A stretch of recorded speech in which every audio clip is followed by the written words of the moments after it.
Hey ExJW, thanks again for stopping by. If you're new to the channel, my name is Riley and I'm a former Jehovah's Witness. And today I have the pleasure of interviewing Jane Dogwood. This is a very special interview for me because Jane and I actually knew each other as Jehovah's Witnesses. Jane disassociated from the organisation in the early 90s and this is her story. Hi Jane, how are you doing today? I'm fine, thank you. And Great. you? I'm very well, thank you very much for asking. It's great to catch up with you again after all these years. Yep. When I saw your YouTube, because obviously I do a lot of binging, and you came up and you were talking about your story, and I thought, it looks familiar. And you kept on the story, and I thought, can't be, because there was, So I contacted you, and then you came back and you went, oh no, and I was like, oh my goodness, somebody that actually knows me. so many of my age group did not walk away. They're still involved, or they're physically out but mentally in. And it's only a few that I actually know from my time. There's a couple of others, and obviously yourself. And it was like when you mentioned certain things, like you said on the disassociation, and I thought, oh my goodness, somebody actually was there and remembered it for 30 odd years. Right. Everyone says, oh, I walked away or I faded, and I'll sit there and I go, well, I disassociated. I remember when you reached out to me, you messaged me on Facebook, I think it was. And That's right. I remembered you instantly because you were the first person I ever heard of to disassociate. I didn't know what disassociation was. And back in those days, they actually announced that you disassociated rather than saying that you're no longer a Jehovah's Witness. They actually said such and such has disassociated. And I was like, what does that mean? I'd never heard of it before. I remember being very confused. Yeah. How did they react? How was because I refused to go to the meeting. I just had enough. I always wanted to know what was the reaction and how did people... I remember there being like which is like common of like everyone like taking a gasp, like a deep shock, gasp, like shocked kind of thing. Yeah, which was quite common with like both disfellowshippings and disassociations. But I don't remember what anyone else's reaction was to the fact that it was a disassociation rather than a disfellowshipping. But for me personally, I was just confused because I didn't know what disassociation was. Nobody ever explained it to you, I suppose. I think someone did explain it to me later on. Later on, there was quite a well-known family in the congregation at that time, and I think I did speak to one of them. Yeah. And I think somebody from that family explained to me what disassociation is and said, they write a letter and say that they don't want to be a Jehovah's Witness anymore. Yeah. But we're to treat them as if they're disfellowshipped. Yeah. I didn't do a long letter. I couldn't be bothered with all that. I just put a 2-liner, knocked on the door, gave him the letter, walked away, looked at the shock on his face. It was unbelievable. But it just said I no longer wanted to be associated as such. Thank you for your help. That was it. I'd had enough. That treadmill, just, So could you tell us a bit about how you became a Jehovah's Witness in the first place? Well, like a lot in my generation, my mother converted during the early 70s, early 70s. I can't remember the exact date. We were around when it was a 75, but I don't remember it. Okay. I hated going out on the field service. I hated the meeting. I was only a child. As a child, you have no choice. I don't know if you were the same. Your mother converted, wasn't it? Yeah, that's right. Right. So you had the Christmas, you've had the birthday, and all of a sudden it's taken away. Yeah. And all of a sudden you're not seeing your cousins, you're not seeing your grandparents, and it's just your immediate family and the witnesses. And that's how our life became. And then obviously my mum moved down to London, and at the time I would not have been in the same congregation as you, obviously. And within 3 months, my mum got baptized at Twickenham. And then she stopped. Okay. She then went back a couple of years later. My sister went with her. I refused to go. A year later, my mum stopped again. My mum's a heavy smoker. Okay. And she stopped. Then my sister and I were studying with someone else, these two elderly sisters in their 70s. And this was going to have a big impact on my knowledge gain, because they were witnesses from a different generation, you know, maybe going back from Rutherford and Nathan North's time. So my mother by now stopped. My sister's, that's it. She's finished with the witnesses. She never goes back. But she knows everybody that I knew. And they'd always sort of say over the years, oh, how's your sister? And she's all right. And then she said, oh, but they asked about it. I thought, no, they're asking about me because they've got to be seen that we're talking, but they're not. Anyway, and then I started to have a Bible study with these two elderly sisters. Now, their doctrines would have been based on the old way of doing things. And so I was taught a certain core lessons that were never going to help me to understand the doctrines that we were learning at the meetings. Right. Because they told me literally that when we would be resurrected out of the graves, the dead, you'll be introduced, you'll be welcomed by two naked people. What? Apparently, once upon a time, many, many decades ago, in the witnesses, because we'd be perfect, so we would be naked. And I was looking, I said, are you being serious? And she took it, she just sat there. And, oh, yeah, of course it would be perfect like that. And I started to argue with them because I thought, you're telling me one thing, but that's not what the magazines are showing. Yeah. I think it's going back because, like I said, they were in their late 70s. Yeah. So their doctrines were based on the old. They weren't always going to the meetings because they were too old. So I think they were basing, because we know we're going back right in the old days. There was a lot of doctrines that were a bit we would think far-fetched. You know, you know, you got to remember that one time they literally used to have people coming out of their graves to be welcomed by witnesses. You know, So I don't know. There were so many other things that they used to tell me. So when I go to the meetings, I'm being taught one thing, and with them, I'm being taught the old news. Yeah. So you got new light and old light. So they're teaching me old light as at that time, if you see what I mean. That's the best way to describe it. Eventually, another sister of my age came on board and took me away from them because I started arguing with them. I was literally arguing with them. You know, a teenager, of course.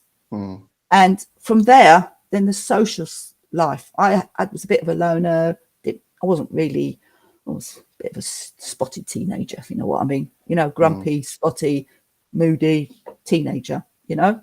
And with this other person, there was a circle within that congregation. So I started to get out and about and socialize and mix with people. And started going out on the field service, going to all the meetings. And then at 17, I decided to get baptized. This baptism, the questions that I went through, I did it within an hour with this elder. I walked out of there. I was like, what was that all about? Can you imagine 80 questions in an hour? You never seen anyone want to get me out so quick. Well, that is really quick. Well, we soon found out reasons why. A couple of years, about 6 months later, he stepped down as an elder.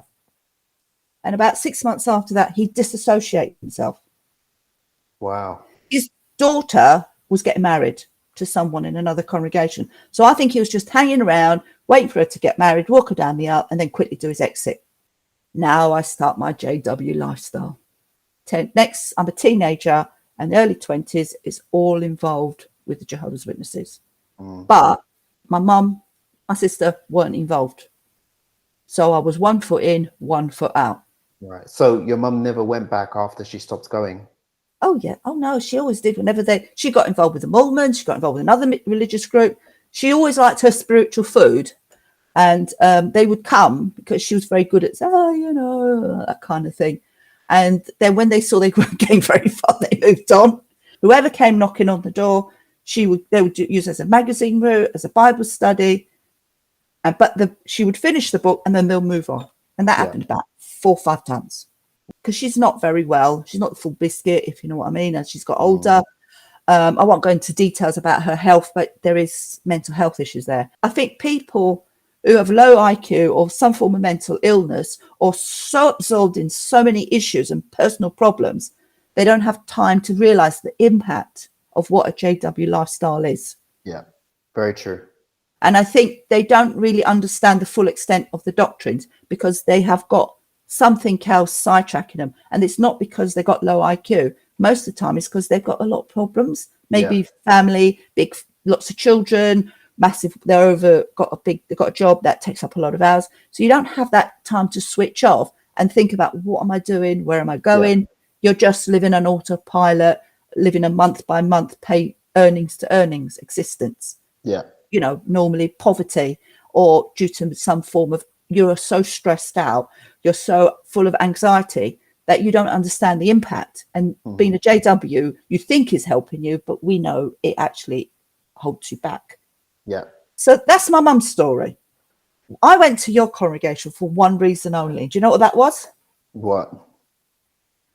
It was always Tuesdays and Thursdays, correct? Yeah. I loved Top of the Pops, and I loved my EastEnders. When I found out that your meetings were on Mondays and Wednesdays, I went, that's it for me. I'm going there. Yeah. I love my Top of the Pops because we didn't have the, you know, MTV and the, you know, all that kind of thing. So that was my fit, you know, that was my buzz, if you see what I mean. Yeah. And also in your congregation, there was a mixture of people, lots of children, and you lot were all running around. Obviously that would have been, you know, the congregation I originally started, I eventually left because I got fed up. There was a big family that I really used to mix with, and they moved on. And the people that were left over, I just didn't fit in. And also because of the location, it was a bit of a nightmare to get there. So I went to another one because I was on my own. I'd have to make my own way home. It was dangerous. I was putting myself, because we lived in a kind of council estate, and you had to go over a footbridge to get home. And it was quite dangerous late at night because, you know, 10 o'clock, you put yourself in, because I'd already been mugged once coming back from a meeting. So so anyway, I changed, went to another congregation. Now that congregation was going to have an impact on when the original congregation was in, when they got do you remember the 2 new Kingdom halls they built? Yes, I remember. Okay. So that one is the one that merged with our one to eventually purchase the 2. So I went there for about a year, and all they ever did was moan about, they built up, God knows how much funds they had built up. And they were arguing, we need to get a new hall and everything. It was a lot of adults, but you could tell there was some form of, wasn't very united. Yeah. Now, the big guy, you know, what was that position? You know, the COBE, I think they call it now. Yeah, the presiding overseer it was called back then. That's it. He was very elderly, and his wife was a really horrible woman. I did not like her. One time he was sitting in the car going home, and we were talking about criminals and sending them back home. I went, all right. I said, well, what do you do if someone's born here? She said, oh, they should go back where their parents have come from. I thought, you know what I'm trying to say, yeah? And I thought, oh, meant to be a holy person, racist. And I felt a lot of disharmony. I didn't really like it there. Plus, I had moved to the congregation, the territory where it was your congregation territory.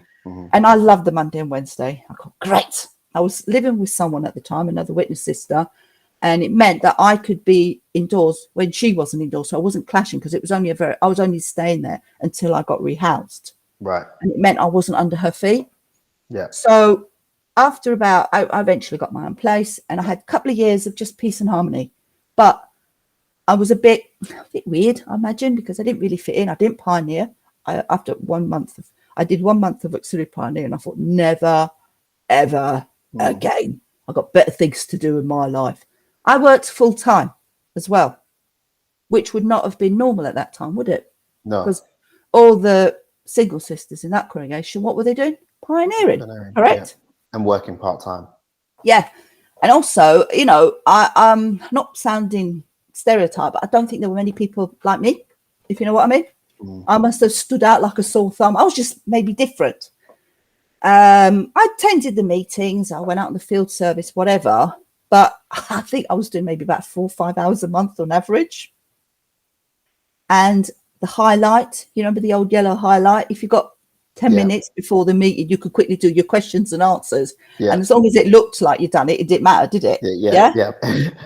I don't know if you knew that. I think we all learned that trick eventually. Yeah, we all did that at one time or another. Yeah. So we used to have the book, and because before, all the other congregations that I'd been in, they were always bus ride away, taking you about an hour to get there. Once was in your territory, the Kingdom Hall, the meeting was all in, no, and there was people around me. Before, there was no witnesses around me.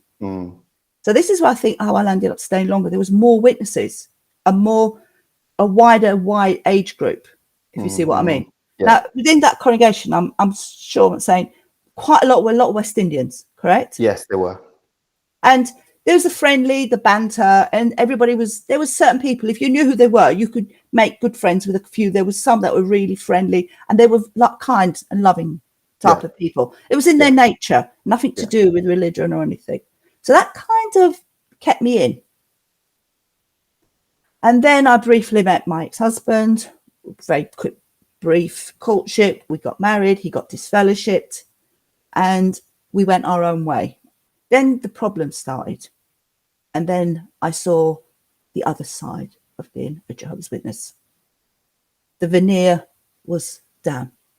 And that's when I found out that this religion, it's toxic to the core. And that's where my lack of faith, my approach to it all faded. I was a non-entity before. I was at the lowest pecking order. Now I am spotlight. I got the elders on my back. So things start to come to light. They wait until you car crash before they step in. They don't step in before you fall from grace. They wait for you to fall from grace, correct? Yeah. Everyone knows about adultery. You can get divorced on the grounds of adultery, but don't sleep with them after they confess their sin, because you're not free to then remarry. That's the first thing that they don't tell you about. Okay? The next thing they don't tell you is that if you were to go ahead with a divorce and it's not scriptural, you will get disfellowshipped. That's what was the rules at the time. Whilst I stopped going for about a year. I went back, but we were kind of like sort of separate, but not separated. But eventually we went our own way. I didn't know what to do. I didn't know if I was coming or going, but I did start looking at getting a divorce. And they would come up to me, going for a divorce? Yeah. You're going for a divorce? Yeah. And then one day, one of them comes running up to me and said, did you see the magazine? I went, it was in the Watchtower. It was in the Watchtower study at the time, because before they came out and they said, you could divorce if your life was in danger, something to that effect, but you weren't free to remarry. So that's what he told me. And I looked at it and I went, oh, so because that magazine's come out, and if I had gone ahead with the divorce, you'd have disfellowshipped me. So you wait until that comes out. So that was another wake-up call, if you see what I mean. So we eventually got the divorce, came through and everything like that. And I'm still going to the meetings. But by now, my attendance was starting to dwindle. And then they, with another congregation, merged, the one that I'd been before. And there were these two congregations, as you know, the one we were in and the other one, were both hunting for years. And I mean, literally for years, for a new hall.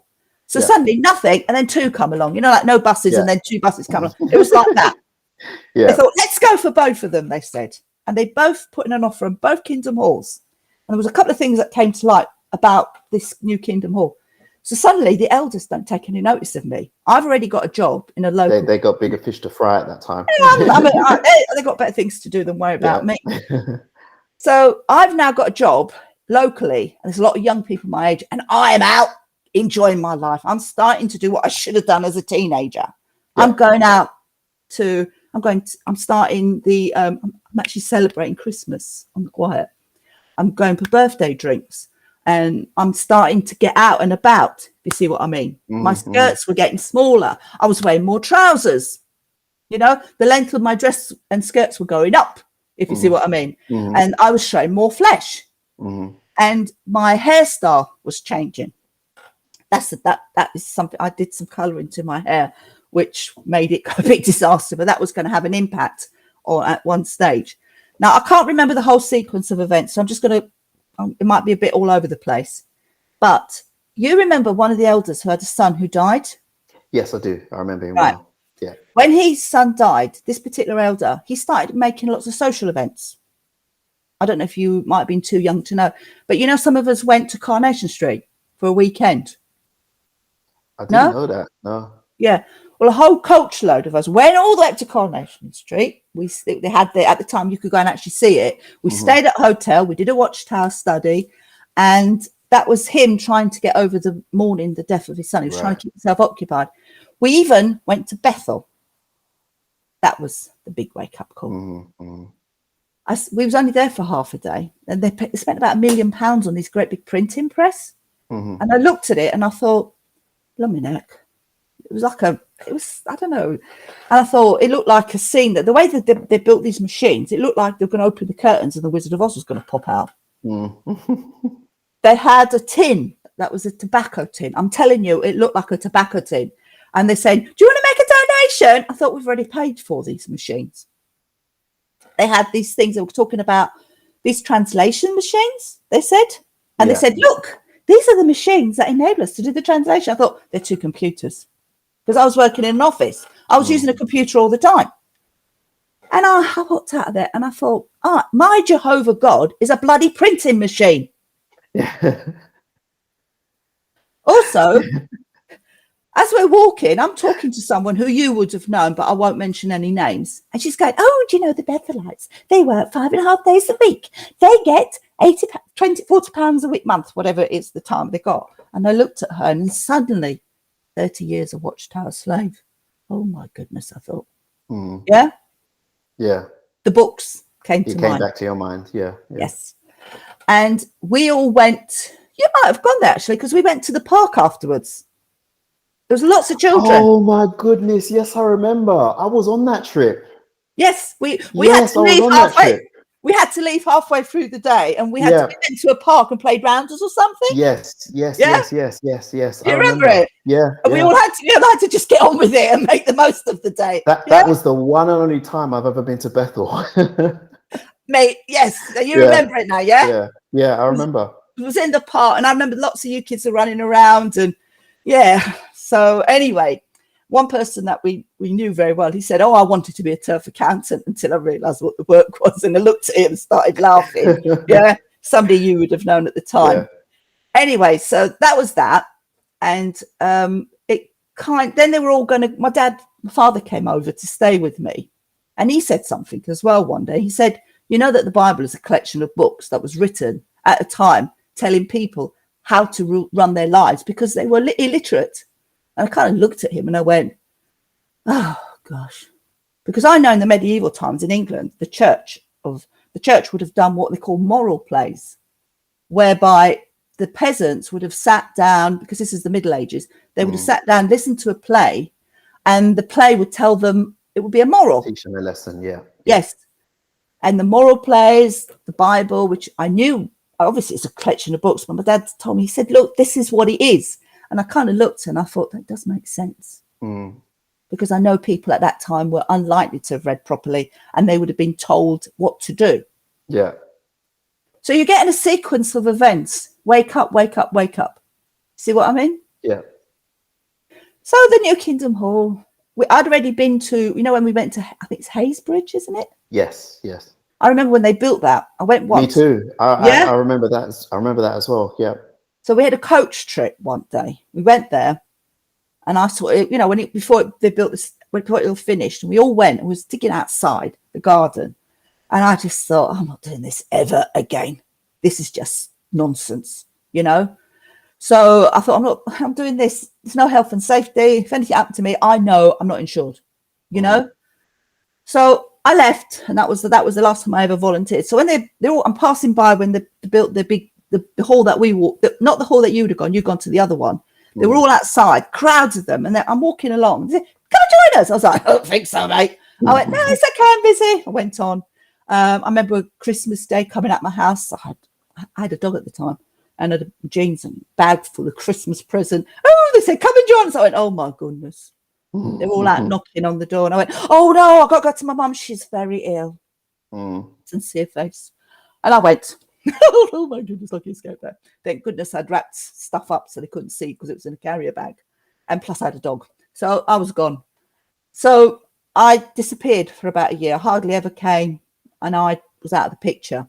By now, this is when the light is starting to, it's still there, but by now, after this, the light went even further down. So we then had the district assembly, which would have been at Crystal Palace. That meant I didn't have to book a coach. I could get on the bus. Yeah. So I checked the dates, and I said, right, I'm going to go Saturday and Sunday. Now, I had decided in my ultimate wisdom, I'm going to colour my hair. I'm going to make it lighter. I put this thing called sun in. I put so much in, my hair literally looked like Marilyn Monroe. It was white.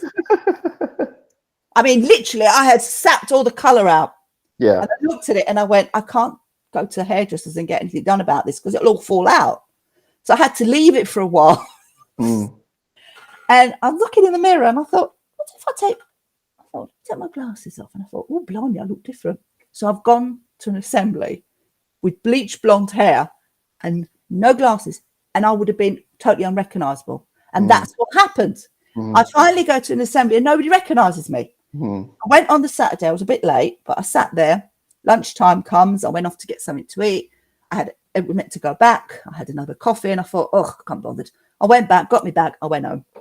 The next day, I went home. I had the biggest pizza you could ever think of.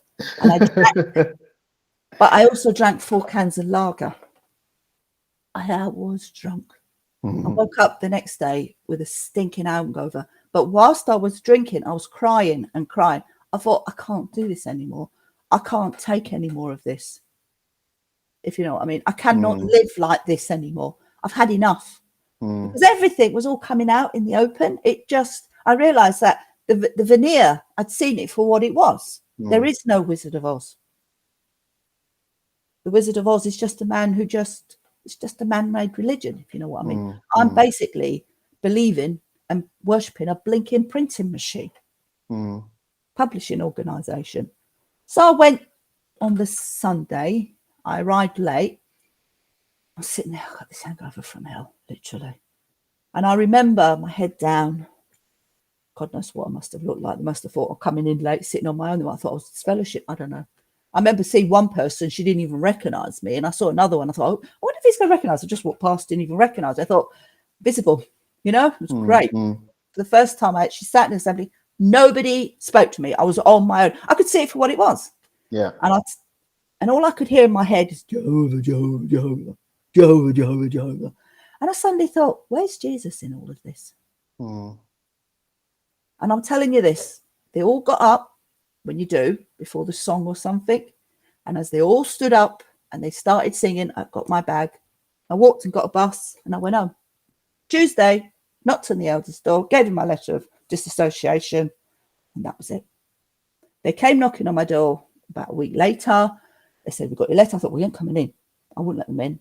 And they said, do you know what's going to happen? I went, yep. I thought, I just had enough because I didn't want to do what my mum did. And that was go in and out, in and out. Yeah. Because that's how I had been. I was hot. And as the years, I would get the temperature was high, then it would go down, then it would go up, but not so much as before and go down. Do you understand? Yeah. Every time the temperature went up, it wasn't as high as before. And then it just cooled. No more. I'd had enough. And I didn't want to do what my mum did, was keep going in and out, in and out. I thought when you disassociate, that's it. It's finished. Yeah. And 20 years go by, all the life, ups and downs, upheaval, you're moving around, whatever. And then I come out the train station and there they are, bloody cart witnessing. I said, what the hell is going on here? Well, straight home, Google, JW.org, JW broadcast. Suddenly, I had grown up in an organisation when, as you know, the governing body were invisible. We knew of them, but we didn't know who they were. And suddenly here they come, and I went, oh my goodness, Stephen Litz, Anthony Morrison III, and so forth. These characters were not quite what they were, and I did my research. I dug right back from the foundations. I looked at from them, listening to their story to dig up, to do further independent review, if you know what I mean. Right back to the Millerite movement. Right. To the understanding about how Russell, who was a businessman, created a magazine because it was tax-free. He could, and it was a pyramid scheme in the sense that you bought the magazine and you sold it on again, especially with this Study in the Scriptures book. I believe he made an order for 1,000 people, colporteurs they called them at the time, pioneers. They would buy it for $1, sell it for $2, something like that. And they had the little groups, which eventually became congregations, by which time he pops it. Rutherford comes along. I used to work with a guy called Rutherford, and I kept thinking, there's something about your name, but I can't remember why. And then I remembered that. Yeah.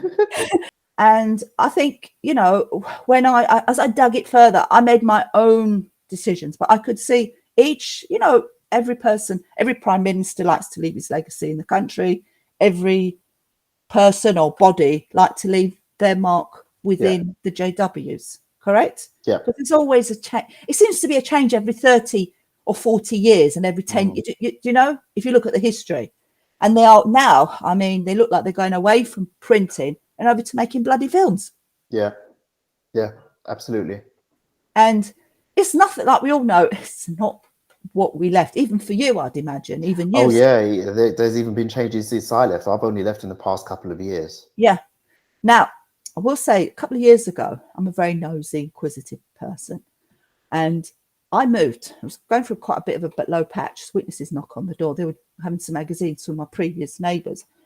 And I got talking. I kept talking and talking and talking. And then the next thing I know, because I was going through quite a low patch, I was a bit curious. I thought, what it's like in the meeting?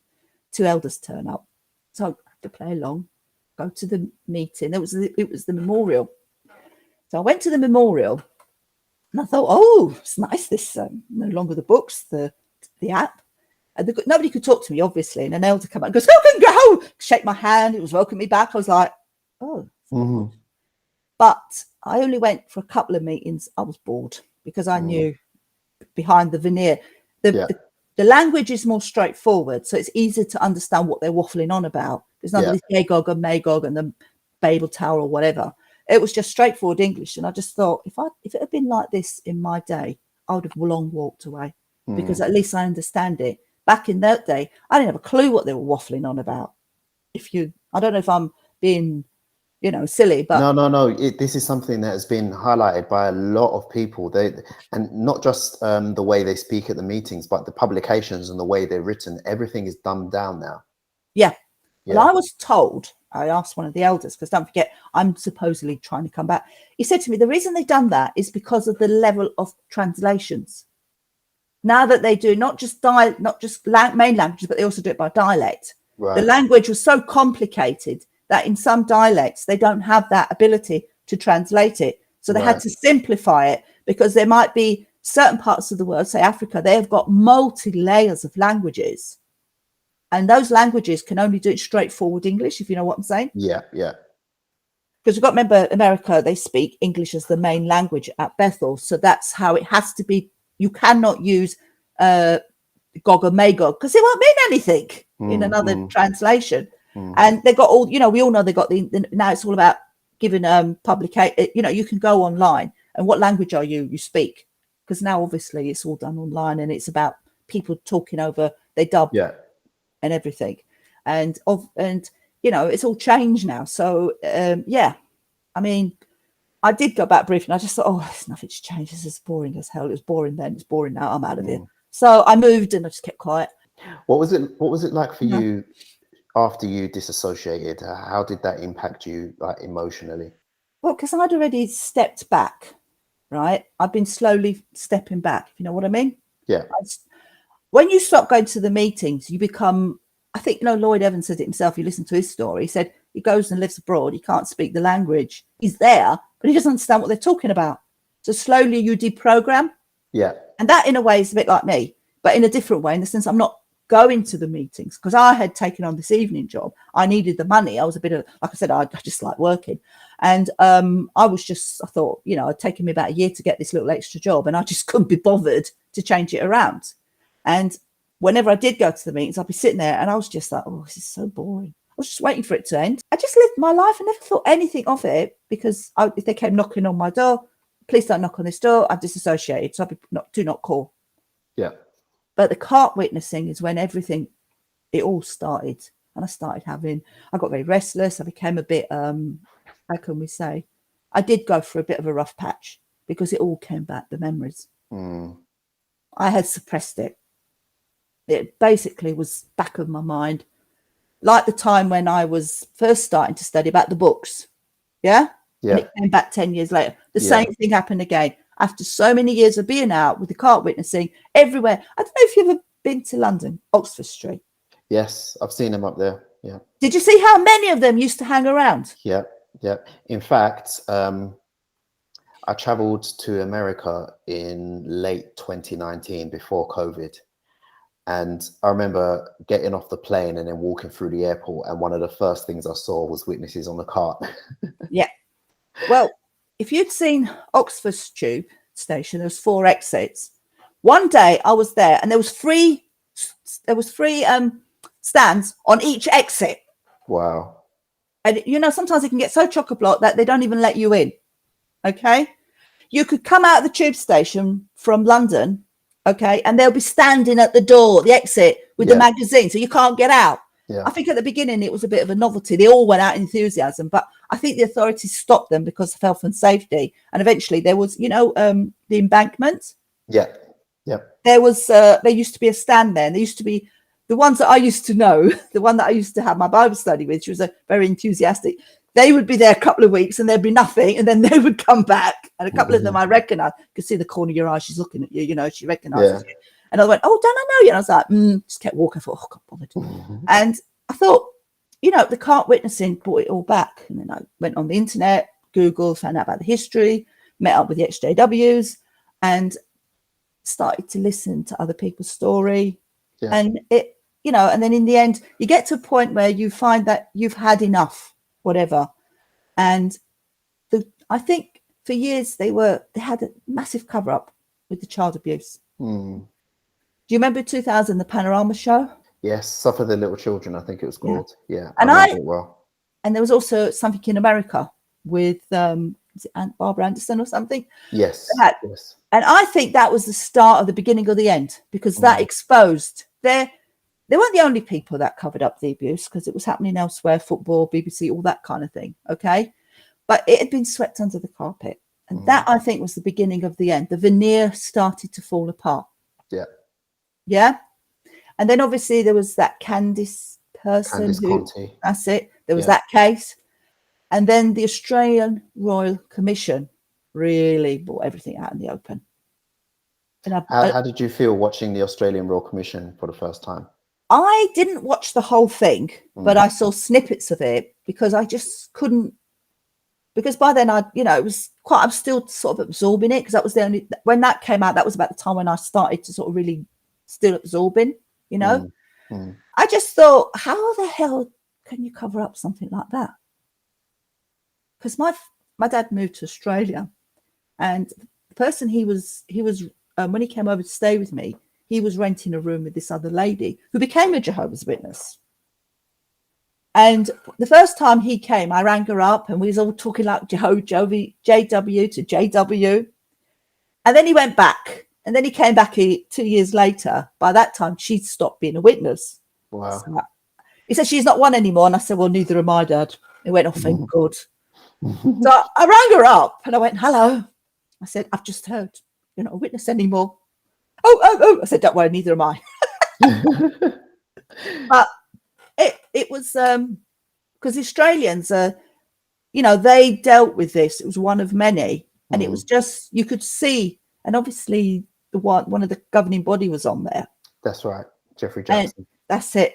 And you just know they're lying, or they're just telling them what they think that they want to hear. Yeah.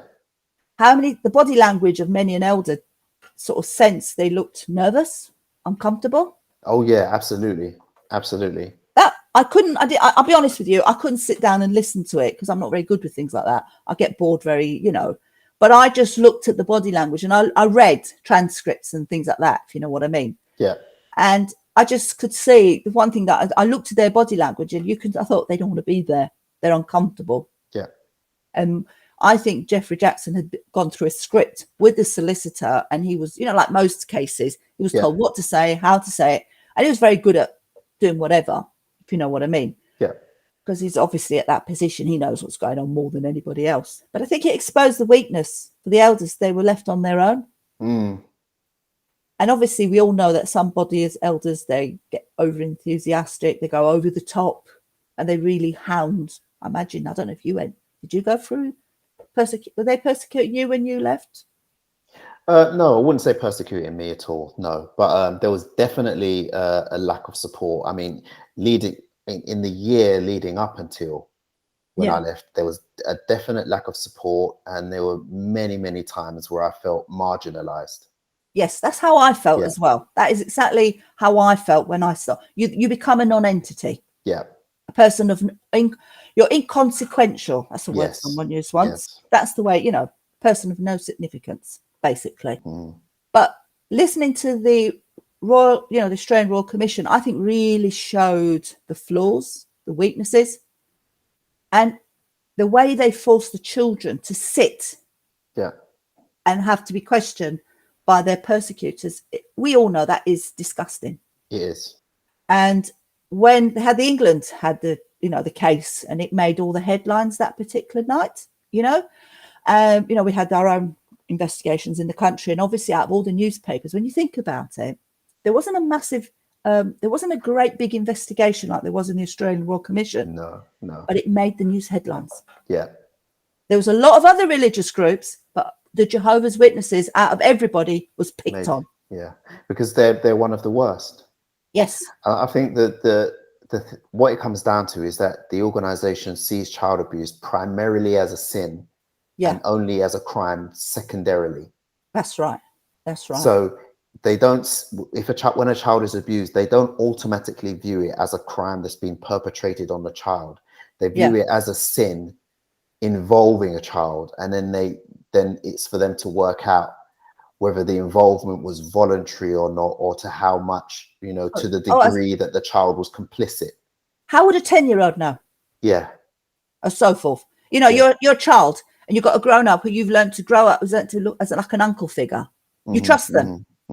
And they're, you know, we all know it's molded, and they train them, they get them to a point where they can isolate them and do whatever. But I think that was the one thing I did notice. There was a lot of people over a period of time said they ain't taking it serious, they ain't taking it serious. But the main thing is that we've got to remember, out of all the headlines in the news, the Jehovah's Witnesses was where all the news, the BBC and all that went for. Yeah. But then, you know, witnesses will interpret that as persecution. Yeah, but that, you know, but it's something that they won't think it's because we are, you know, we handle this really, really badly, and that's why we're getting the more negative attention than anyone else. They'll see themselves as being victimized. But the main thing is that when they knock on people's doors, people can see that you've got to be careful. When that person knocks on your door, they're not always who you think they are. A child abuser, a paedophile, will go for a group where they can go undercover. They either join like boys' football clubs or gym clubs, or a religion like the Jehovah's Witnesses where they can get away with it. Yeah. And because they can go and knock on the public, that by the publicity highlights, don't trust these people, be careful. That's the only good thing I think that's come out of it. But I think we all know that, you know, and also in the last couple of years, they've had no meetings. It's all been on Zoom. So all the Kingdom Halls are just standing there. And I wouldn't be surprised more Kingdom Halls over the next few years will be closed down, congregations amalgamated, big assemblies, the district where they used to go to the O2 apparently, and have that might come to an end. The circuit assemblies might be more the case because they own the premises. But I think over the next few years, there's going to be more changes, because they already did that back when they bought the JW organ, the JW broadcast, because they've got that big, they're building that great big place, isn't it? For the studio. Ramapo, that's it. And you're sort of thinking, and they're getting all the people to go there and, you know, volunteer their services. And there's obviously the big Chelmsford that they made in the UK. Yeah. So, you know, I think it'll be, whenever I go on YouTube, I don't know if this happened to you, I'll go into YouTube, say to maybe I might see something, oh, you got an interview. And the next thing you know, you got this religious group, it's the bloody Mormons. Have you seen it? Oh, I've made a lot of ex-Mormon friends recently. We have so much in common, it's untrue. They're our cousins. They are really good cousins. They're our cousins. But if I was to go, you know, when you go on YouTube, you know, an advert comes up. I have an advert and it's the Mormons. It's the Mormon Church. Right. That's the algorithm. Yeah. So the algorithm, So you have to wait for the advert to finish, and that's 6 seconds, and it's the Mormon Church trying to get members. So I thought, well, if the Mormon Church can do that, I wouldn't be surprised if the Jehovah's Witnesses start going down that road. It wouldn't surprise me at all. So it'd be interesting. It's a case of watch this space and let's see. But I think it's it marks us, it affects us, and it makes us the person we are. I think the inability to stand up for yourself and be more of a follower than a leader is one of the problems that I've had. Oh, as a absolutely. consequence of being a Jehovah's Witness. I can identify with that as well. I mean, that's something that I've struggled with, you know, being assertive and being, you know, standing up for myself. Those are problems that I've, you know, had for years. You know, I'm trying to improve in that area, and I have come a long way from where I was, but it's always going to be an issue. I find it very hard to say no. And it's something that I'm now learning. I think I'm at the stage in my life, I don't need this anymore. I've just got to say no. So someone asked me, I said, no, I can't do it.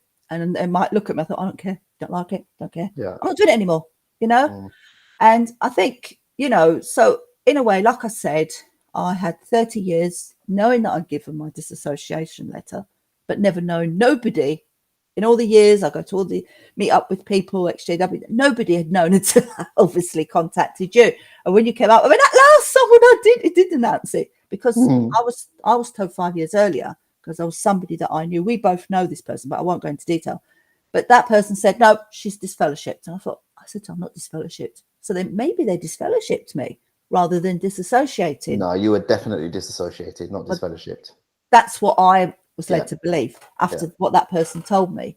So when you told me that, and I thought, oh, it's like a full circle. Yeah. You hear about it, and then you don't know what happened and everything.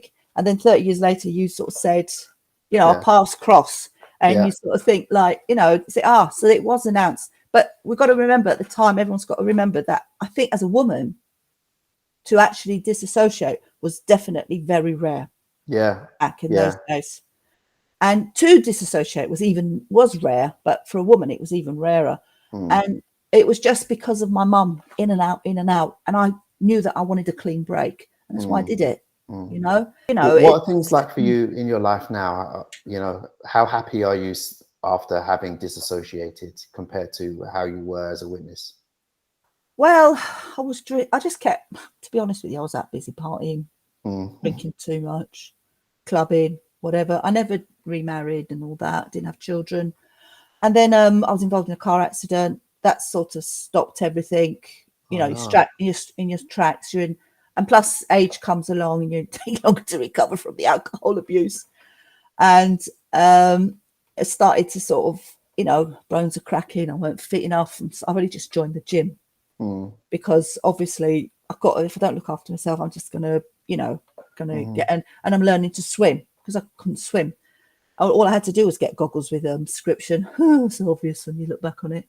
But I think the thing is, I step back now and I look at things objectively, and I think, do I really want to do this? Do I really want these people around me? So before I was just plodding along because that was the habit I picked up from being a witness. Yeah. You put up with it. Yeah. Because the system's going to come to an end. Yeah. Yeah. Yeah. I think being a witness, you become more of an observer in your own life than an active participant. Yeah. It's like everything's on autopilot and you're just sitting back watching yourself carry out this routine. It's like you're sitting in a wheelchair and someone's taking you along and you're just participating and you're not, you're just there. Yeah. But, you know, I was towards the end physically there, but mentally out type of thing. And I think it's about taking back that control. So I'm at the stage in my life where now, obviously with lockdown and pandemic, is obviously a lot of us, we had a chance to slow down and put the brakes on. Yeah. And a lot of people have woken up as a result. Oh my goodness. Do you know, that is the one thing I have noticed. When I came out, when I started going back on the internet to Google, because I never Googled Jehovah's Witnesses for 20 years, right? It never crossed my mind to do it, okay? Anything JW, ExJW, I only knew one person who was an ExJW. I refused to Google, right? Saw the cart witnessing, and that's when I thought Armageddon was coming.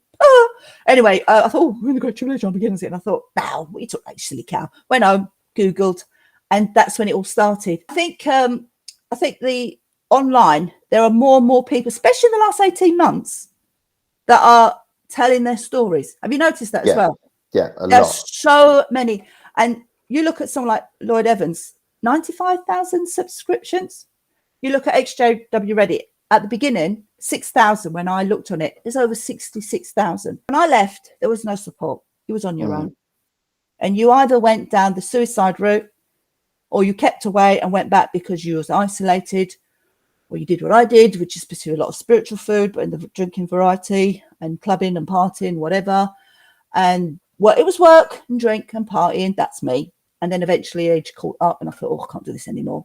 And eventually I then, with the cart witnessing, then I confronted my JW past because I never told anybody. I used to keep it quiet. I think the die-hard Jehovah's Witnesses are stuck to it, but more your mum's generation. Yeah. Quite a few my age group. But I think your generation, your group, I started to go away. More and the young ones. You look at ExJW. Even the younger generation now, like, oh goodness me, they're waking up in droves. Yes. They really are, because they're more savvy with the internet and, looking things up and researching things. And I think they tend to think more critically than previous generations. Like ExJW, critical thinker. That's already in them.